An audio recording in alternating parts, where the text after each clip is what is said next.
Buenas noches a todos. El día de hoy les traemos un capítulo bastante aterrador. Pero antes, déjame recordarte que nos puedes encontrar en nuestras redes sociales como Cuentos de Insomnio. Subimos capítulos 2 veces por semana. También, te invito a darle a la campanita para que se te avise cada vez que subimos tu capítulo. Por favor, disfruta. Llevaba años trabajando en esta historia antes de llegar a París. Este viaje iba a ser la culminación de casi una década de exhaustiva investigación y entrevistas. Todo ello conduciendo hasta aquí.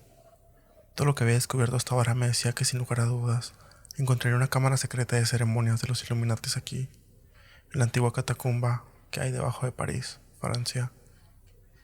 Una vez que bajemos, te invadirá la claustrofobia. Querrás volver a subir directamente, es normal. Todo el mundo tiene esa sensación. Dale 5 o 10 minutos y se te pasará. Eso es, si te lo tomas en serio. Oh, créeme, Jaques, hablo muy en serio. Nada va a impedir que consiga esta historia, dije bajando las escaleras hacia la alcantarilla. Mi guía me siguió rápidamente, sustituyendo la rejilla de la alcantarilla por encima de nosotros con la palanca. Observé el túnel de la pared de piedra y vi que una rata se escabullía a mis pies. Intentando no reaccionar de forma exagerada, retrocedí cuando pasó corriendo. Jaques vio todo esto y sonrió, con los dientes amarillos por las manchas de la nicotina. Ven, valiente periodista, por aquí a las catacumbas. Todavía no estamos en las criptas. Si ya te estás asustando, quizá este viaje no es para ti. Me tomé un momento para meterme los pantalones en los calcetines. Me puse de pie y le miré a los ojos. Muéstrame el camino, Jaques. Voy detrás de ti. Comenzó a guiarme hacia el interior del subsuelo, con el haz de su linterna rebotando hacia arriba y hacia abajo con sus zancadas. Después de atravesar decenas de túneles que conducían a una escalera de caracol, esta escalera descendía a niveles cada vez más bajos, bajando durante lo que parecía kilómetros. Al cabo de un rato, las escaleras terminaron y volvimos a caminar por largos pasillos de piedra caliza. Los túneles de piedra se hicieron más estrechos, los techos más bajos, creando una sensación de malestar claustrofóbico, de la que era difícil de librarse. Las piedras que formaban las paredes y el suelo empezaban a parecer antiguas y a desmoronarse en algunos lugares, y me pregunté momentáneamente cuán común eran los techos que se derrumbaban. Peor aún, el siguiente nivel estaba medio inundado. Tuvimos que caminar con el agua hasta las rodillas para llegar al otro extremo de estos largos y negros pasillos. Mi linterna parpadeó 1 o 2 veces al mojarse inesperadamente y me sumergí en la oscuridad total. La sacudí con fuerza y la golpeé con la palma de mi mano para que volviera a funcionar. El haz de luz volvió a encenderse y respiré aliviado. Otra escalera de caracol nos llevó aún más abajo y empezamos a ver por fin los primeros rastros de huesos. Se alineaban a los lados de un pasillo como una franja decorativa hecha de restos humanos. Los huesos y los cráneos empezaron a aparecer ocasionalmente en las paredes. Los techos y los suelos se hicieron más comunes a medida que descendimos más y más en las criptas. Al principio servían de decoración, pero pronto fueron el material de construcción predominante. Fémures y cráneos componían las paredes que nos rodeaban. Se decía que 6 millones de parisinos muertos están enterrados aquí abajo. ¿Lo sabías?, preguntó Jaques con su fuerte acento. Sí, me topé con esa cifra varias veces durante mi investigación. Los trajeron aquí desde todos los alrededores para ser enterrados. Los muertos superaban en número a los ciudadanos de París, 10 aún en aquella época. ¿Te imaginas los carros de muertos que se llevaban a la ciudad por toneladas? El olor, todos ellos producto de la peste negra, la gran peste y, por supuesto, otras causas. Llegamos a una pequeña sala cuyas paredes estaban hechas de huesos. Por alguna razón me recordaba una cárcel. El espacio era estrecho y pequeño. Un techo bajo se cernía sobre nosotros. Parecía abruptarse hacia abajo precariamente en algunos lugares, y en el centro de todo había un pilar en forma de barril hecho de grandes cabezas de fémur y cráneos que conectaban el techo con el suelo y dominaban la sala. Hay otra cámara como esta más arriba, más conocida y visitada por los turistas, dijo Jaques, mientras atravesamos la sala hacia el otro lado, pero esta sala significaba la entrada al territorio de los Illuminatis. Ya hemos pasado el umbral. Nadie baja aquí, excepto ellos. Muy poca gente conoce la existencia de estas salas. Era impresionante ver en persona los laberintos de túneles que habían debajo de París. Las habitaciones estaban hechas de huesos y pasillos enteros parecían estar construidos con los macabros materiales de construcción. Había investigado exhaustivamente este lugar antes de viajar hasta aquí, pero aún así, verlo todo en la vida real fue asombroso y me dio más que un poco de miedo. Había restos humanos por todas partes y se estaban convirtiendo en los principales materiales de construcción utilizados a esta profundidad. La siguiente sala estaba hecha de huesos y cráneos y se extendía como una antesala a un espacio mayor que me recordaba el vestíbulo de una iglesia. No pude evitar quedarme boquiabierto ante la impresionante cantidad de huesos dispuestos en formaciones perfectas, sin que una sola pieza se deslizara o cayera a lo largo de los siglos. Las ratas eran cada vez más comunes, al igual que los ratones, las cucarachas, los murciélagos y los bichos de todo tipo. Me quité una araña del pelo y me apresuré a alcanzar a mi guía, viendo que me estaba quedando atrás. ¿Cómo mantiene a la gente fuera de esta sección?, le pregunté a Jaques, con auténtica curiosidad. Parecía que habíamos entrado sin problemas. 200 kilómetros de túneles componen este laberinto, y eso es todo lo que hace falta para mantener a la gente fuera. Nadie quiere perderse acá abajo, así que se limitan a evitar ciertas secciones conocidas como peligrosas, los lugares donde se sabe que la gente desaparece. Tragué saliva con la garganta seca. Sabía que era peligroso bajar aquí, pero tal vez me estaba pasando de la raya. Aún así, Jaques era un profesional. Has bajado aquí antes, ¿verdad? Por supuesto, dijo Jaques, continuando la marcha. Muchas veces. Estaba ganando velocidad y yo estaba cansado, y cada vez me costaba más seguir el ritmo. Oye, ¿puedes ir más despacio? Me estoy quedando sin fuerzas. Pero no redujo la velocidad. De hecho, siguió avanzando más rápido por el pasillo. La distancia entre nosotros era cada vez mayor. Jaques, amigo, espera. Grité. Mi voz resonó con fuerza en el túnel. De repente, tropecé con una piedra elevada en medio del pasillo, cayendo con fuerza al suelo. Me dolieron las muñecas al frenar la caída, con las palmas de mis manos rotas por el impacto con el suelo. Pero el dolor estaba en mi tobillo, sentía como si se hubiera hecho rodar. Miré a mi alrededor en busca de Jaques. Mis ojos lo buscaban en la escasa luz, pero Jaques no estaba. Me levanté con cautela, intentando presionar el tobillo que acababa de lesionarme. Inmediatamente sentí un dolor agonizante, como una sacudida de un relámpago que subía desde la planta de mi pie al poner mi peso sobre él. Me desplomé de nuevo sobre el frío suelo de piedra, sudando a pesar de la fresca temperatura del subsuelo. Volví a llamar a Jaques en voz alta y grité hasta quedarme afónico, pero no volvió. Está bien, me dije. Solo tienes que darte la vuelta y volver por donde has venido. Es sencillo, fácil. Levantándome, esta vez apoyando mi peso con la mano en la pared, conseguí ponerme de pie. Está claro que Jaques no está en sus cabales. Decidí irme cojeando en la dirección por la que había venido.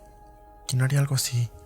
Le había pagado para que me guiara a través de estos peligrosos túneles y me había traído hasta aquí y me había abandonado. Me había dado por muerto. Las catacumbas no eran ninguna broma en ese sentido. Mucha gente que se había perdido y había muerto aquí abajo a lo largo de los siglos, y sus lápidas salpicaban los túneles. Quería darle un golpe en la cara a Jaques. No se da cuenta que esto podía significar mi muerte. Claro que se da cuenta. Te dejo aquí abajo a propósito. Ahora vas a permanecer aquí abajo hasta que se te acabe la comida y el agua. Vas a vagar por estos túneles hasta que te derrumben de agotamiento. Estos pensamientos no eran útiles, así que intentaba apartarlos de mi mente. Era difícil hacerlo, teniendo en cuenta que el laberinto en el que me había encontrado sin guía estaba construido con huesos, un recordatorio constante de mi probable destino. Había unas cuantas intersecciones que llevaban a la vuelta de la sala con el pilar gigante, hecho de huesos. Supuse que podría recorrerlas de memoria con bastante facilidad y luego podría utilizar esa sala como una especie de punto de control. Pero, para mi sorpresa, hice los giros de memoria y no me encontré de nuevo en la sala que recordaba, con el gran pilar en su centro. En su lugar, me encontré con otra intersección, con dos ramas idénticas que conducían a la izquierda o a la derecha. Mi corazón golpeaba cada vez más rápido mientras pensaba en esto, adivinando que había contado mal el número de giros. Decidí ir a la derecha, pero al final de aquel largo túnel encontré otra intersección. No, no es aquí, dije en voz alta, cuestionando cada decisión que había tomado. Volví cojeando a la última intersección y seguí el otro camino, pero solo encontré otra bifurcación idéntica. No, esto no es bueno. Cada giro equivocado me estaba agotando, llevándose los últimos restos de mi energía y apenas me quedaba nada. Saqué el teléfono con la esperanza de que hubiera alguna pizca de señal, pero por supuesto no había nada. Los mapas que había descargado en el aparato solo mostraban los niveles conocidos de arriba, así que no servía de nada. Esta sección estaba sin cartografiar, de ahí que hubiera contratado a Jaques. Por aquí, oí una voz que susurraba suavemente desde el fondo del largo túnel. Oh, gracias a Dios, Jaques, ¿eres tú? Por aquí. La voz se repitió, sonando como el siseo de una serpiente. Di un paso tímido en esa dirección, haciendo una mueca de dolor, al olvidarme momentáneamente de mi pierna herida. ¿Jaques? Sígueme. Hice lo que la voz me indicaba, sin ver el origen de la misma. Dada la situación, me ponía los pelos de punta, pero agradecí que Jaques me estuviera encontrando. Probablemente era el túnel tan largo que no quería recorrerlo entero para encontrarse conmigo. Me duele la pierna, ¿podemos volver a subir? Necesito llegar al hospital. Por aquí es. ¿Para volver a subir? Está bien, más despacio, ya voy. Saltando sobre un pie, tardé en llegar al final del largo pasillo. Las paredes eran calaveras con las cuencas de los ojos negras y vacías que me miraban desde sus posiciones en el mortero. Esperaba que Jaques me animara o dijera algo comprensivo sobre mi lesión mientras cojeaba, pero en cambio había un silencio total en las catacumbas, aparte del sonido de mis torpes movimientos. Cuando llegué al final del pasillo, no encontré a nadie esperándome.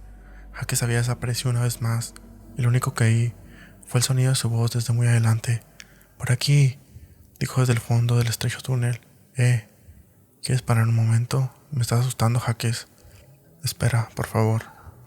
Pero la voz siguió susurrando, y su sonido se desvaneció como si se alejara. No pude distinguir las palabras, pero la idea de quedarme aquí solo me aterrorizó, y me apresuré a seguirle, ignorando el dolor de mi pierna a cada paso que daba, cojeando. «Aguanta, estoy atrás de ti. Espérame poquito. Detente, Jaques». Mi francés era limitado, pero al menos conocía la palabra para. Sin embargo, no parecía tener mucho sentido. Jaques seguía alejándose de mí, y el sonido de sus pasos amortiguados se hizo más silencioso a medida que desaparecía por el otro lado del túnel. La linterna que tenía en la mano se oscureció de nuevo, sumiéndose en una oscuridad total. Golpeé la parte inferior de la linterna con la palma de la mano, intentando que las pilas volvieran a la vida, pero seguía a oscuras. Volví a golpear la linterna con todas las fuerzas que pude, y en la palma de mi mano se encendió con un dolor agudo. Se encendió de mala gana, con un aspecto más tenue que antes, y respiré aliviado. Mis ojos recorrieron las paredes, mientras pensaba entre miles de restos humanos. El pasillo terminaba en una sala con 3 entradas. No la reconocí en absoluto, y me di cuenta que, a pesar de mis esfuerzos por salir, solo me llevaban más y más adentro de las catacumbas. Jaques no me mostraba la salida, sino que me llevaba más adentro. Miré las paredes de piedra que formaban esta cámara. En lugar de huesos, estaban hechas de material más tradicional, pero eso no hacía que este espacio fuera menos espeluznante. Por un lado, cada centímetro de la pared estaba cubierto de arañazos, marcas superficiales en las que alguien o algo había atacado las paredes de piedra, intentando salir con sus garras, como si hubiera quedado atrapado en esas habitaciones. Me invadió una sensación inquietante y me giré con la sensación de que alguien estaba ahora de pie justo detrás de mí. Alguien imponente y alto, con malas intenciones, pero cuando miré vi que no había nadie. La habitación estaba vacía, excepto yo. Incluso, la voz susurrante de Jaques había desaparecido, y yo estaba más que asustado. De repente, recordé las historias que había oído sobre las paredes susurrantes de las catacumbas. Supuestamente, los espíritus inquietos que rodeaban el lugar te atraían cada vez más profundamente, haciendo que te desorientaras y confundieras. Las viejas leyendas decían que nunca había que bajar a este lugar después de medianoche, pues era entonces cuando los espíritus empezaban a hablar. Fue entonces cuando vi que empezaba el canto. Era una canción baja, cantada y tarareada, como la que oirían los monjes en una catedral, pero era más oscuro, más inquietante y desconocido que eso.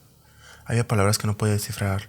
El sonido de la misma se alargaba y variaba de un tono muy bajo a otro.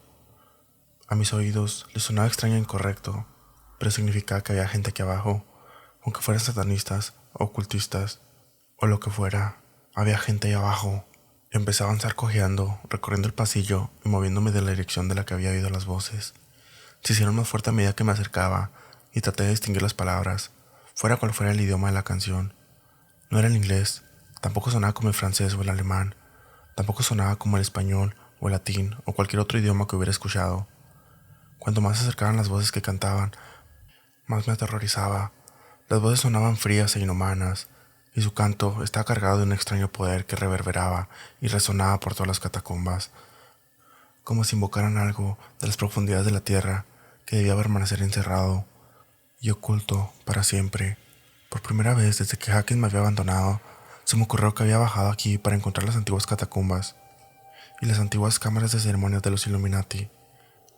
En medio de la adrenalina de mi lesión y el perderme en el laberinto de piedra caliza y huesos, me había olvidado por completo de ello. Pero al doblar la siguiente esquina, me encontré cara a cara con lo que había bajado a buscar. En esa sección se había excavado una gran cámara del tamaño de un santuario de iglesia. Las paredes estaban hechas de calaveras y huesos, al igual que los candelabros iluminados con velas que colgaban en los altos techos.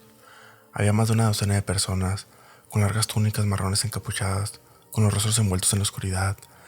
Se vislumbraban símbolos de pirámides con ojos en sus centros, decorando las paredes, y estaban cosidos en estandartes de color rojo carmesí que colgaban de los arcos. Esto era la cámara ceremonial secreta de los Illuminati, el lugar donde celebraban los rituales más sagrados, y por supuesto, había elegido una noche en la que estaban celebrando una ceremonia. Bueno para la investigación, no tan bueno para mi seguridad. Volví a esconderme detrás de la pared, temiendo ser visto por una de las figuras vestidas. Al menos, podría seguirlos fuera de aquí, pensé, cuando terminaran lo que fuera que estaban haciendo aquí abajo. Y mientras tanto, podría tomar nota para escribir el artículo más extenso y detallado de todos los tiempos, el funcionamiento real de los Illuminati. Seguro que me darían un Pulitzer por ello. Escuchando atentamente, tomé notas en mi teléfono y observé el desarrollo de la ceremonia. El ligero resplandor de mi pantalla hizo que mis ojos no vieran la oscuridad de mi visión periférica, o del contrario, habría visto a la gente que se acercaba sigilosamente a mí, o habría sentido su presencia más rápidamente. Pero en cambio, me giré justo cuando se acercaban a mí, y dos hombres grandes y fuertes con túnicas marrones me agarraban, sujetándome con tanta fuerza que apenas podía respirar. De repente, Hackett estaba delante de mí, extendiendo la mano hacia mi cara. Me agarró la mejilla izquierda y la apretó, pellizcándome un cachete entre sus dedos con la fuerza suficiente como para picar. Ahí está, señor periodista, te he buscado por todas partes. Entonces me arrastraron a cámaras ceremoniales. Los dedos de mis pies resbalaban por el suelo de la piedra mientras yo gritaba, pataleaba y me agitaba, tratando de escapar desesperadamente. Un momento después, alguien me metió un trapo en la boca, amortiguando mis gritos de auxilio. Ahí estás, te estábamos esperando. Los hombres del santuario parecían impacientes mientras nos acercábamos, y Hackett le respondió rápidamente, como si fueran sus superiores. Empecé a darme cuenta que Hackett no era el verdadero nombre de este hombre, y que no era un guía turístico. Empezaron a hablar de un ritual, y el líder de los de la túnica le hizo a Hackett una serie de preguntas sobre mí. Resultó que el verdadero nombre de mi guía era Pierre, y que sabía mucho más de mí de lo que yo pensaba. Me dio detalles sobre mi vida personal, mis amigos, mi familia, mis contactos en el trabajo, y lo más inquietante, el tiempo que tardaría en notarse mi desaparición. Podemos estar seguros de que nadie denunciaría su desaparición hasta mañana por la tarde, como muy tarde. Es cuando está prevista su próxima reunión telefónica con su editor. Intenté engatusarle de alguna manera, pero el trapo que tenía en la boca me impedía decir cualquier mentira, a lo que Pierre le está diciendo que era esencialmente cierto. De algún modo habían conseguido acceder a mi correo electrónico y están al tanto de todas mis comunicaciones. ¿Puedes enviar un mensaje para retrasar la reunión? Consigue un poco más de tiempo. Puedo intentarlo. Enviar algo mañana diciendo que no se encuentra bien o que está cansada y necesita descansar. Eso nos dará al menos unas horas más, quizás otro día completo. Entonces habrá muchas preguntas que responder. Siempre las hay. Pero por eso te pagamos también. Buen trabajo, Pierre, dijo el hombre, entregando a mi guía un grueso sobre de Manila. Tu servicio siempre es apreciado. Merci, contestó inclinando la cabeza y dándose la vuelta para marcharse. Una cosa más, Pierre. Le has metido el miedo en el cuerpo, ¿verdad? Los antiguos prefieren el sabor del terror en sus comidas. Siempre, monsieur, siempre me asegura de que los traiga con el miedo. Y créeme, está lleno de él.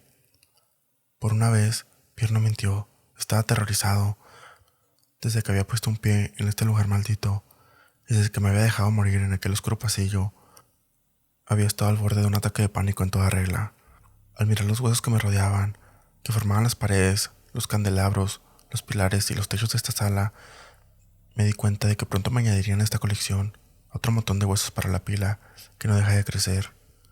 Pensé en la bulliciosa ciudad que había sobre nosotros, que vivía en una feliz ignorancia de este terrorífico lugar bajo el suelo. Imaginé los cafés, los restaurantes, incluso los locales de comida rápida que había sobre nosotros. Se nos ocurren muchas cosas extrañas cuando estamos a punto de morir. Y en ese momento me imaginé a Ronald McDonald, vestido de muerte con una larga túnica negra, la capucha envolviendo de su rostro en la oscuridad, Llevaba en la mano una hoz y un reloj de arena y me miraba fijamente mientras me arrastraba junto a él, bajando por otra serie de escaleras que descendían más y más profundo. Bienvenido a las catacumbas, decía mientras marchaba detrás de mí, el lugar del mundialmente famoso Big Stack.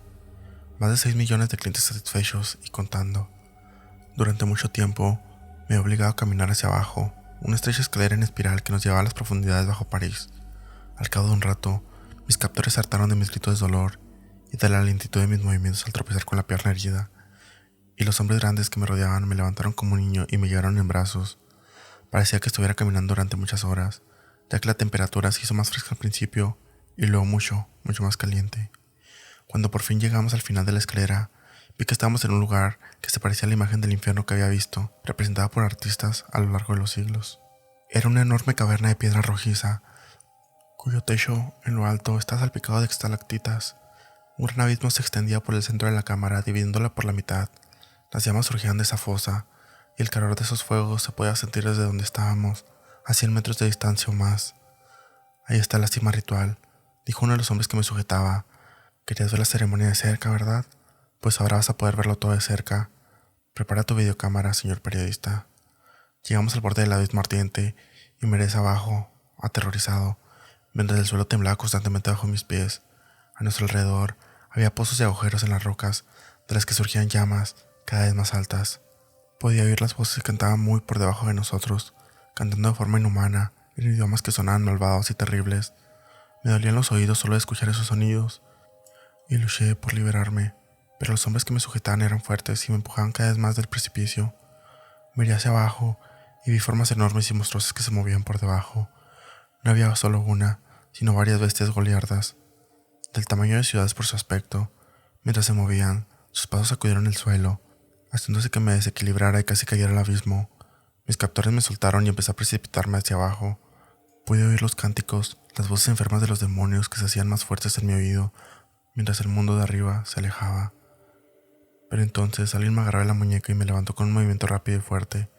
Me quedé sin palabras, con las piernas temblando, mi herida completamente olvidada por la adrenalina del momento, mientras miraba la cara de Pierre frente a mí, el hombre que me había conducido hasta aquí, como Jaques, el falso guía turístico de las catacumbas, acaba de salvarme de una muerte segura.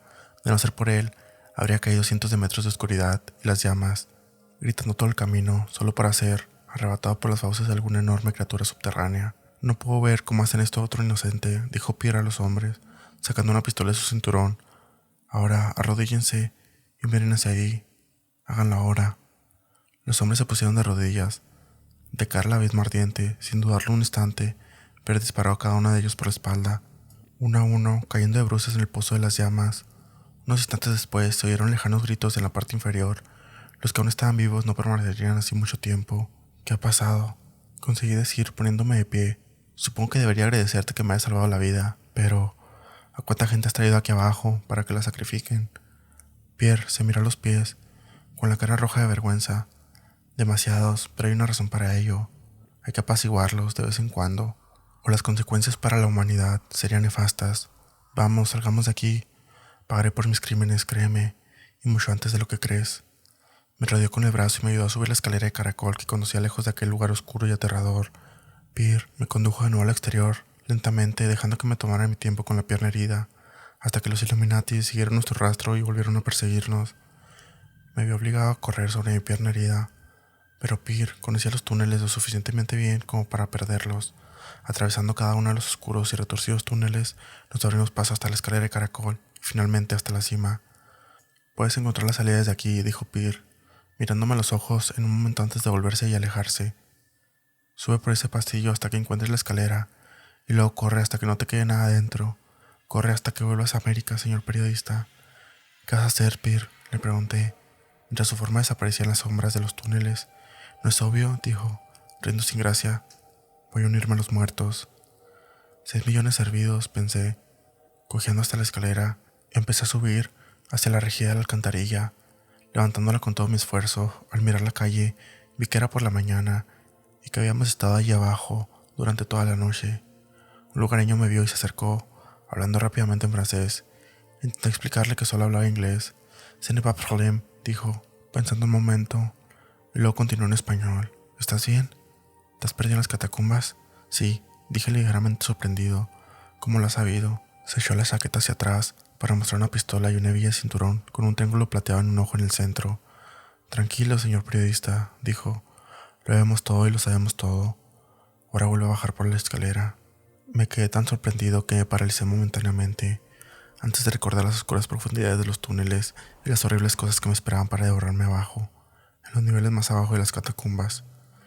Ese pensamiento me sacó de mi parálisis y corrí.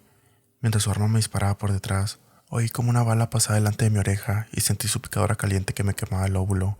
Corrí tan rápido como pude, alejándome de él, perdiéndolo por un callejón. Había varios más detrás de él, y respiré aliviado cuando pasaron corriendo también. Hace tiempo que se han ido, pero todavía me aterra moverme. Sé que volverán. Sé que si salgo de este oscuro lugar, me encontrarán. Los Illuminati están en todas partes, solo es cuestión de tiempo para que me capturen de nuevo. Pero seguro no me atraparán vivo.